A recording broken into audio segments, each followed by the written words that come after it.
তালিমে শুনেছি রাসূল আকরাম সাল্লাল্লাহু আলাইহি ওয়াসাল্লাম মাইয়াতকে যথাসম্ভব তাড়াতাড়ি দাফন করার নির্দেশ দিয়েছেন। একটি সিরাত গ্রন্থে পড়লাম রাসূল আকরাম সাল্লাল্লাহু আলাইহি ওয়াসাল্লামকে এই 2 দিন পর দাফন করা হয়েছে। এর কারণ জানতে চাই। উত্তর হলো দর্শক, আপনি যেটি জেনেছেন উভয়টাই সঠিক।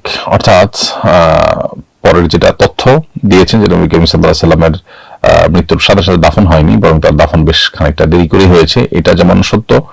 আবার নবী করিম সাল্লাল্লাহু আলাইহি ওয়াসাল্লাম দ্রুততার সাথে মৃত ব্যক্তিকে দাফন করার নির্দেশ করেছেন। তিনি বলেছেন আসরিউ বিল জানাজা, তোমরা জানাজা দ্রুত করো। কারণ যে ব্যক্তির জানাজা আদায় করবে, লোকটা যদি নেককার হন তাহলে সেক্ষেত্রে তাকে তার জান্নাতের নেয়ামত থেকে বঞ্চিত রাখা, দূরে রাখা এটা মোটেও সমীচীন নয়।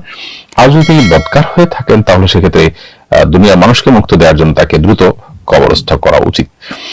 তো এই বিষয়টা থেকে পরিষ্কারভাবে বোঝা যায় যে মৃত ব্যক্তিকে দ্রুত কাফন দাফনের ব্যবস্থা করা উচিত, দ্রুত জানাজা পড়া উচিত।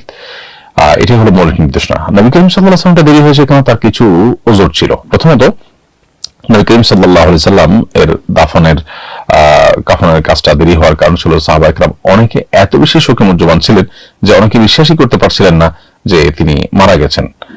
পুরো পরিস্থিতিকে স্বাভাবিক করতে সময় লেগে গিয়েছিল, এটা একটা ওজর। দ্বিতীয়ত হলো যে তার জানাজা ইমামতি যিনি করেন তিনি পরবর্তীতে শাসক হবেন, খলিফা হবেন, সেই বিষয়টি নির্ধারণ করতে সাহাবীদের হিমশিম খেতে হয়েছে, সেটার কারণেও বেশ খানিকটা বিলম্ব হয়েছে।